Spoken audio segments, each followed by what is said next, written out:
Ladies and gentlemen, welcome to our IQ session number 80, 81, 81. Look out. How exciting is this?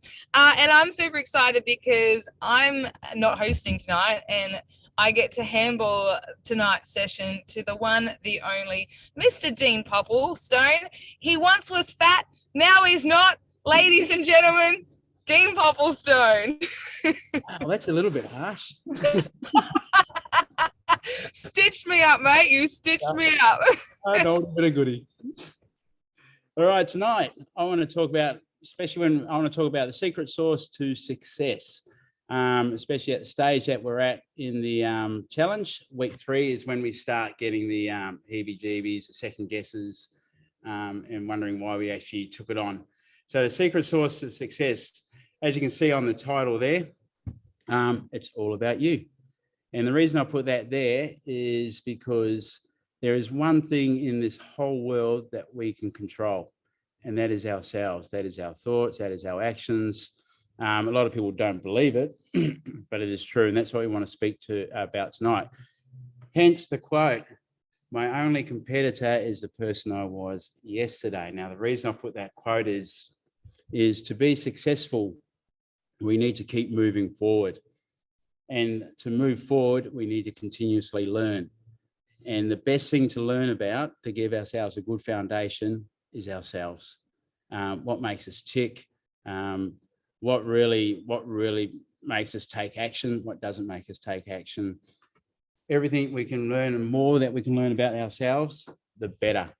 It gives us a real firm foundation. So when those storms come rolling in and they rock our boat, we can stay firm. And we don't get too scared, we don't get too frazzled, that we can actually still continue on with our goals, our dreams, our ambitions, our path that we chose. So it's really important that we continuously feed into ourselves. The most important thing to learn about is ourselves. My only competitor is the person I was yesterday. So every day, look how we can improve, even if it's just a little bit. The secret sauce to success is all about you. I want to talk about the our thinking patterns, how we operate in our brains to come out with the actions and the thoughts that we do. So hence my next slide. Wrong way. I don't know. No slide.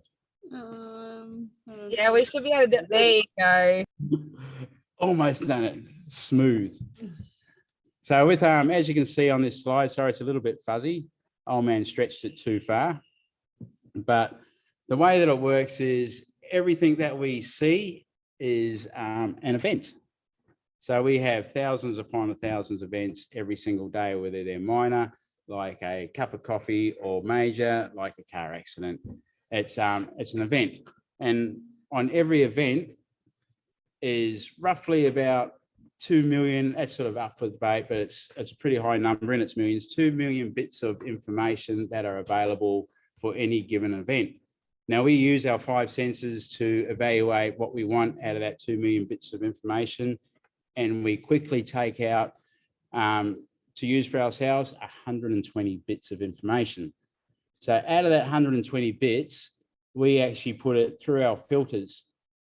Now, what our filters are made up of is, as you can see on the screen, our values, our beliefs, our decisions, our memories. The list can go on and on. There's attitudes, our culture, and it just keeps going, meta programs. And what that does for us is, as we feed it through this, we actually make it suit what we want. So it's not the actual event. The actual event is just what it is. We actually now start tailoring that event to suit our makeup. And the way that we do this is we generalize stuff. So stuff we just say, that looks hot, so it must be hot. So that's the way that we see it. And we distort it and we twist it and we take stuff out of it that won't even be relevant to us. Now, out of that 120 bits of information that we send through our filters, we gather up, it says here 5 to 9, I've heard 5 to 13, but it's a very, very small number. So we get 5 to 9 bits of information, and that's what makes up they call it internal representation, our thoughts on that event, whether we like it, whether we don't, whether we think it's hilarious, whether we think it's extremely sad, or it makes us cross. That's out of 2 million bits of information, we're now down to 5 to 9 bits of information. Once we get our internal representation of that event, we then decide what state. Now, state is our mood, is our emotions, what state we are going to actually take onto this. And that in turn produces a physical appearance, and in turn comes out as our behavior. So the interesting thing about this, and this is pretty much the way that every human on Earth operates. The only difference is the majority of us, we think this is set in stone. So we think that our filters that run down the middle, they are it. They are set in stone. And we operate at your most common saying that you can hear around is, that's just the way that I am. That is a massive lie. It's not just the way you are. You can actually change these filters, but it does take effort. It does take a deliberate decision to actually change these filters. This is what I'm saying. If we educate ourselves on ourselves, we have the ability to alter our filters to bring out the secret sauce to success, but also to give our optimum results for where we want to be. So our values will continually change as we grow, as we have more experiences, and same with our beliefs. Our memories are always being made. But the one thing that we need to actually put effort in is the decisions. Quite often we'll run on autopilot for our decisions. If we actually take control of it, we can actually make decisions on how we feel, the emotion that we're going to choose, our actual physical state, and our behavior that we're going to actually contribute to seeing that event or experiencing that event. Why do I bring this up now in the challenge? Simply because, as I said at the beginning, we start questioning why we're doing it. What's the point? We start looking at everybody else and saying, you know, they're doing so much better than I am. They're much fitter. They're better at it than I am. They're stronger. They're faster. They've got a hold of their food. A handle of the way the food works a lot better than I have. The problem with this is we're looking at all the variables that are out of our control. If we start controlling our state and what we actually attaching to those events that are around us, we are building a good foundation. And it doesn't matter if the person beside us is running faster. It doesn't matter if the person beside us is looking like they're losing more weight, or they're getting through the boot camp faster and easier than us, or they seem to control their food. And when we have control of what goes on inside, these things become less relevant to us. And then we can concentrate on the things that really matter, and that is your own story, that is your own journey, your own path, because that's where the success is going to be. Now, the reason I put this up here, I want to share another story, and I've shared it quite a few times, but it's a great story to just illustrate different perspectives, because as unique as our fingerprints are to every person on this earth, our perspective on how we see things is just as unique. So no perspective is the same. Out of, what are we up to, about 6.5 billion people in the world? I don't know. That's a crap load of people anyway. Everybody has a slightly different perspective. It doesn't matter what, where you live, what culture you live in, who you are, what your circumstances are. All our perspectives are as unique as our fingerprints. Now, I'm going to tell this story when Noah was I was a young fella, and we're taking him out for a ride. So he was pumped. He's only just started riding his bike, so he was all excited. And I said, mate, let's go for a bit of a ride. And I was just starting to try and get moving and get some miles up on the running. wasn't as far along as I am now, but I was giving it a crack, and chucked Hannah in the pram and thought, okay, boy, let's go. So the three of us set off And we got to the main street, up to the top of Main Street of Cranbourne. And there's a bit of a hill. So the boy starts getting, as he takes off, I say, son, make sure you got your feet on the pedals. So you keep stable. He's pedaling along, and he's getting faster, he's fast. And I'm thinking, man, the boy's starting to pick up a little bit of speed. And then he really starts to hook into it. And he is absolutely belting down this hill. And I think, oh, crap, I think I need to actually pick up. So I'll start chasing him with the pram. So I've got the pram, and so we're really just smoking it, trying to catch the boy. The boy starts screaming his head off. You know, he's full speed down this hill. He's yelling out, Dad, Dad, Dad. And I'm yelling to him, mate, get your feet on the pedals, get your feet on the pedals. In the meantime, little Hannah, she's bolt upright, and she's got white knuckles on the bar on the front of the pram hanging on. And I don't think the pram's sort of gone that far. So I was screaming for mercy to try and keep up with him.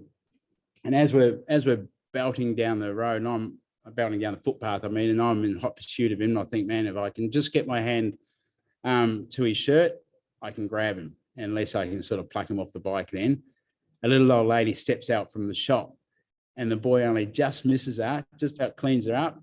And then I fly past as well. And just as I get to him, he gets the speed wobbles up and he hits the concrete.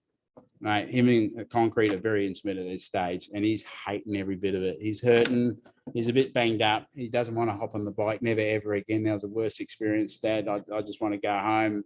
And I'm thinking, mate, we are too far from home for me to be carrying a bike in a pram. You are right and back. So that was my perspective of it.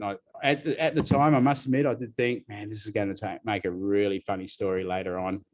And I've used it time and time again. The boy's perspective, as we get to the hill, he's thinking, man, that is a massive hill, but I've got it. I think I've got it. I think I've got it. Yeah, I'm good. I'm good. I'm not good. I'm going too fast. I'm going too fast. Oh man, Dad, you need to save me. Dad, I need some help. You need to save me. You need to save me. Oh, I'm going to die. I think I'm going to die. This is it. This is the end. And he's down and he's going, mate, I am done. I am done with bikes. I don't want anything more to do with bikes. Now, what I didn't tell you was when he hit the deck and I finally got to him, what we heard from Hannah was, Dad, can we do that again? So her perspective is, so we've got two perspectives of exactly the same event. So her perspective of this event, as we get around and she's watching Big Bro take off and she's thinking, oh, Big Bro wants to race, does he? So he's off and she's thinking, she's bolt upright going, come on, Dad, we need to catch him. And then all of a sudden we kick it into gear and we're off. And what I thought was fear was actually excitement. So she's hanging on, just thinking, mate, I've got to catch Big Bro. He's in the lead and I want to be in the lead. This is so exciting. And when he hits the deck, can't believe it's all over, but man, can we go and do it again? So now we've got three different perspectives of the same story. And then you got the fourth perspective, which I'll add in the bits for this. Little old lady goes to the shop, hello shop owner, gets her paper, gets whatever she wants. And she steps out, and next thing, this young hooligan almost takes her out on the bike. He should be riding on the road. He shouldn't be riding that fast on the footpath. That could have really injured me. And no wonder he's a hooligan. Look at his hooligan father going that fast with a baby in the pram.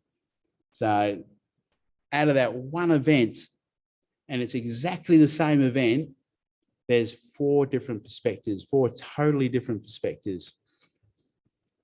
The reason I'm telling you this is just to demonstrate how individual our thought patterns are, how individual we pick out those 5 to 9 bits of information to make our perspective of the world that we see it. And it's the same reason that detectives will get numerous witness accounts of an event to try and piece together what actually happened. Because if they only get one, it's going to be distorted. It's going to be generalized. They're going to have bits that are deleted out of it that are not going to be relevant to that person. And it's the same way that we see things. So some things that we won't even remember, someone say, did you see this? You go, oh, I don't even remember that. It's the same reason, because it doesn't make it through our filters. Oh, that was meant to be on slide 1. So slide 2. So that's the explanation of how we think. As you can see, NLP, if you're curious about that, is a neuro-linguistic programming. it pretty much means how our thoughts work, the wiring of our brain, and the patterns that it follows. So the program inside of it is we can be reprogrammed, whether it's from somebody else. Hypnosis is a classic one of it, but we can actually reprogram the way that we thought. That we think. We can attach different meanings to different events that have already happened. And that's the beauty of the way that we're made. Slide 3. There we go. My old mate. This was me a long, long time ago. The one on the right was me with Noah. I think at that stage, I was probably close to being over 100 kilos. You can see the fear in the boy's eyes. He's probably thinking that I'm going to eat him at that stage, but I didn't. And it was sort of, I adopted, this is just the way that I am. I wasn't happy with it. I didn't like myself, but I adopted this just the way that I am. And it went on for quite a few years. As you can see, I can't even remember, but that was probably about 10 years ago now, and on the other side of the screen there. Still very much a chunky monkey, but I just adopted that philosophy that it can't be changed. And this is a lie that we feed ourselves time and time and time again. And it wasn't uniquely just to my weight. It was what I thought my value was, the jobs that I'd go for, the perspective that I held of myself as well, of what I was actually capable of. This is just an outside expression of it. So this is when we let our brain just take control to go into autopilot. At this stage, probably not later on the stage, but definitely just before we got married, I was drinking down probably 5 litres of Coke a day. And there was junk food nearly every single lunchtime, smokos, quite often dinners, after dinners. And I just let the outside dictate the way that I lived my life. So when I was back in New Zealand, I was well known for drinking Coke. I was well known for being a lazy Aussie. I was well known for all of that stuff. And I even started believing, and I thought, man, I don't like any other drink, so that's the only drink that I can drink. So I have no choice in the matter. And that was a lie that I'd taken hold of, and I believed it, and I kept with it. I want to go into another story about the 4-minute mile. Probably a few people have probably heard of Roger Bannister. He was the first person to ever crack the 4-minute mile. A mile is 1.6 Ks. So he was the first one ever to do the sub 4-minute mile. The first recorded attempt was in 1886. Now, it wasn't actually broken until 1954, May the 6th, on a cold, wet day in Oxford, England. And at this stage, it was quite a common belief that it was humanly impossible to break. That even if they could get there, that the human heart would physically explode because it was not humanly possible.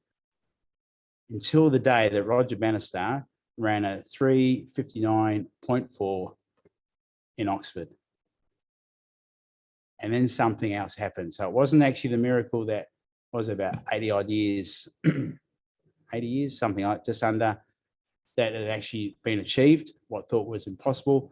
But what happened from then on was 46 days later, John Landy, I think his name was, I've got it in my notes yet, John Landy from Australia actually ran a 3:58. So he ran faster again. That was only 46 days later, after 80 years of trying to break this. A year later, in the same race, 3 runners actually broke the 4-minute barrier in the same race. What had changed? What had changed was it was believed that it was impossible in the past. And all of a sudden, when Roger Bannister broke it, it became a reality and it became possible. There was a belief there that now was actually possible to do.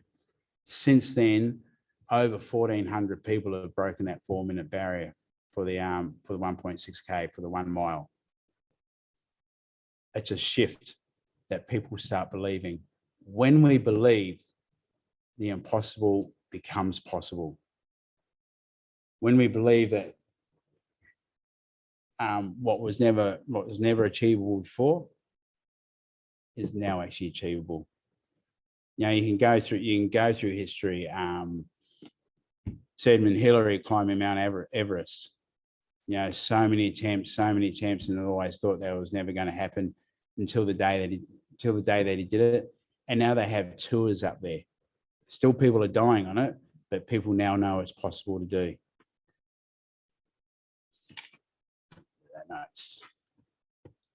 So the challenge here is we need to actually start believing. We need to actually start challenging ourselves on what our beliefs are and making that deliberate decision to actually challenge them. So, you know what? Don't limit your challenges. Start challenging your limits. When it looks impossible, have a look how it can be done. You know, that 4-minute mile sat there for 80 years until someone did it. And now 1,400 people have done it. When we actually start challenging our limits, then things start to rock our boat a little bit, but they start going well. We start moving us forward. So then we start dreaming about the stuff that we couldn't do, but is now possible. What can I do tomorrow? You know, becoming the better person than I was yesterday, even if it's just a small increment, bettering myself every single day. Slide 4. Back to our communication model. So how do we go about it? It takes effort. It actually does take effort to do this. It takes a conscious effort to make the decision to do the change. Now, these are going to be decisions that are going to go against the way that we believe that we are, the things that we've always done, our safety nets that we're always falling on. So me back in the day as Fat Dad, my safety net was my food. I was comfortable there. I didn't have to move. It was easy. That was my safety net, and that's what I fell on, and that's where my excuses brought me back to. Our deliberate decisions take effort. For us to move forward, for us to become successful in whatever we want to do, whether it's for our personal journey on our weight loss and our fitness programs, in our work, in our relationships, it actually does take effort. It takes a stepping out of what we normally would do to make the change. Because if we're not happy where we are and we're still doing the same thing, we're going to have the same results years from now. Make those deliberate decisions to make a change. Now, when we make those deliberate decisions to change our world consciously, to change how we view our world consciously, we want to benchmark it against something. Now, I call this a triple G. It's the 3 goods. So when we make our decisions, we want to line it up with, is it good for me? Is it good for others, the people around me, you know, our close friends, our family? And thirdly, is it good for the greater good, which means, is it good for the community? Is it good for the community that I'm in? Is it going to actually serve them as well? If we put our decisions up against those 3, is it good for me? Is it good for others? Is it good for the greater good, or the community? That's a good benchmark to work out, are we doing it right? Because there's no point doing it if it's no good for you. If it's no good doing it, if it's going to hurt and damage the people around you. All right. So you can go out and say, I want to be rich. You can rob a bank. You're going to be rich. All right. No good for your family, because now you're in prison if you get caught. All right. No good for community, because now bank fees are going to go up because they lost a stack of money. All right. Is it good for you? Is it good for the others? Is it good for the greater good? Great benchmark to go with. The next section Might be a little bit offensive, but I'm going to risk it anyway. It goes like this. There comes a time when we need to grow up, and grow up in a lot of areas. It's all very well us growing up in our physical body. That's inevitable. Okay, that's going to happen regardless what our mindsets are. But often as grown-ups and often as adults, we still carry around our child mentality, our little kid mentality. So when we're a child, mum, dad, they do everything for us. They look after us. They keep us safe. They feed us. They clothe us. They make sure that we brush our teeth and go to bed, and give us our treats when we want our treats and stuff like that. Okay, they're our source. What happens, and it's not uncommon, is we take that mentality of somebody else has got to look after me into our grown-up world, and we start putting it on other people. Now we might put it on our spouses. You know, it's their job to keep me happy. It's their job to make sure I'm doing the right thing. We can put it on our bosses. You know, our boss's job to keep me happy. It's my boss's job to make sure that I'm looked after. It's my boss's job to make sure that I have a good life. It's put it on our trainers.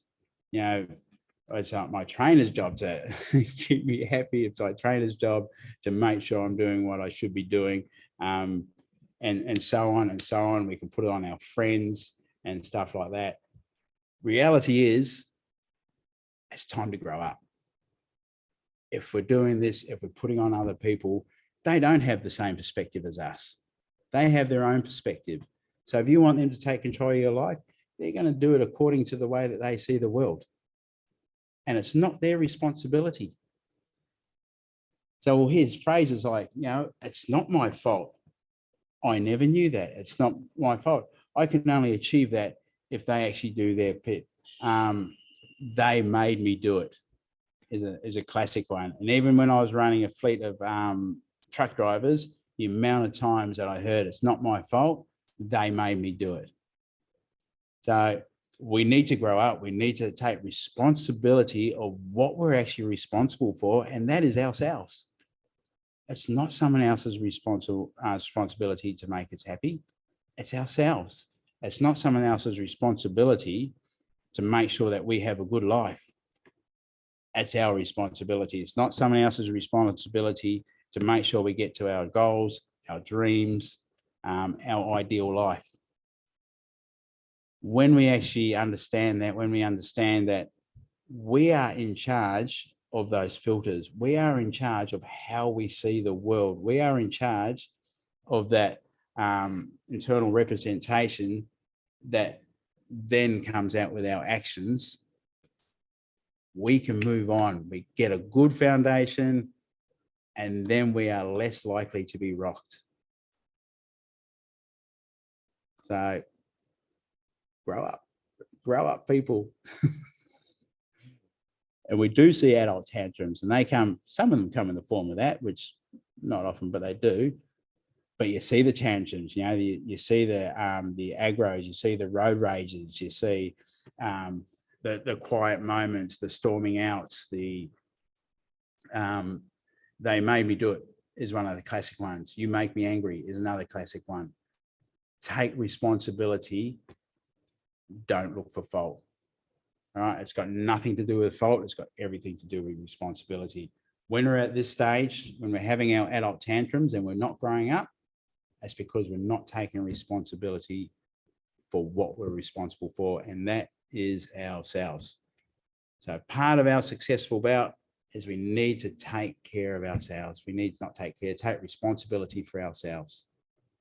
When we are stable, we are worth being around. When we are stable, we are making forward motion. When we are stable, we are looking at the world in a more in a better frame.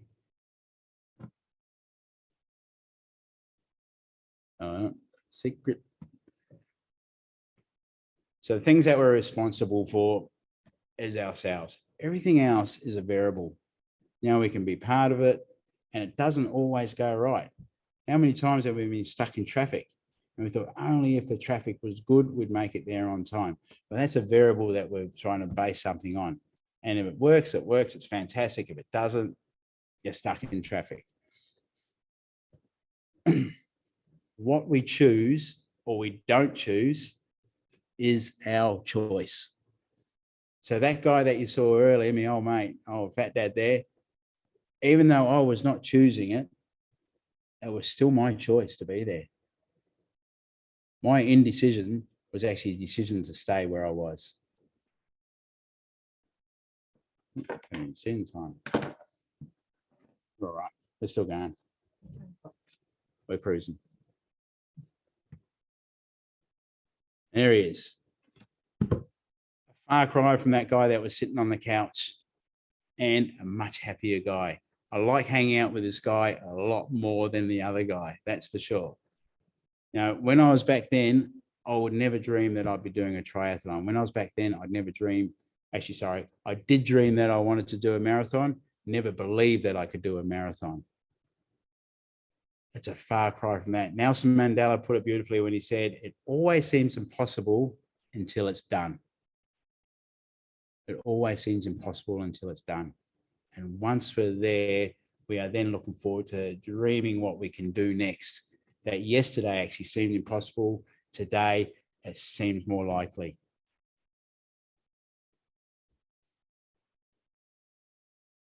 There's one vital ingredient to make this all work. There was one vital ingredient to get me from where I was to where I am now, and that is, well, what did I do? That was less dramatic. Get started. We actually have to get started. We just can't talk about it. We just can't know it. Knowledge without action, you might as well not have the knowledge. We need to get started. All right. When we get started, at times it's more terrifying than it is exhilarating, and it holds us back. But we need to actually be brave enough to actually go, you know what, I'm going to make a start. What I love about these challenges is the amount of people that take up running that never ever ran before, that are now runners, and now out there, or they're doing a terrible job of being a non-runner, but they're running. And I love it. I love it when people say, I can barely go 100 meters, and then next week they do 200 meters. That is awesome, because now they are a better person today than they were yesterday. Get started. Yep, it's terrifying when we begin, but the exhilaration comes. I think that's it. Secret sauce to success is learn about the one thing that you can control in the world, and that is you. You are changeable. You can improve. You are not set in stone. We can choose our own destiny. We can choose our own success. Grow up, get started. Mic drop. You are the man. That was a total mic drop there, Dino. Thank you so much. That was awesome. Done. Excellent. Thank you, Sheridan. Done. No, thank you, good sir. Thank you so much for sharing your wisdom with us. Thank you for sharing your time with us. We love you. We love how you deliver this all the time. And I much prefer Fit Dad too, by the way. Well, thank you, beautiful people, for joining in, for tuning in. If you have any questions, please shoot them towards us, and also make sure you give Dino a like and all that kind of stuff. But if you have any topics that you'd like us to discuss, please let us know, and we will see you next week for the next one. Thank you guys so much. Have a good night. Thanks, Dino. You rock, mate. You rock.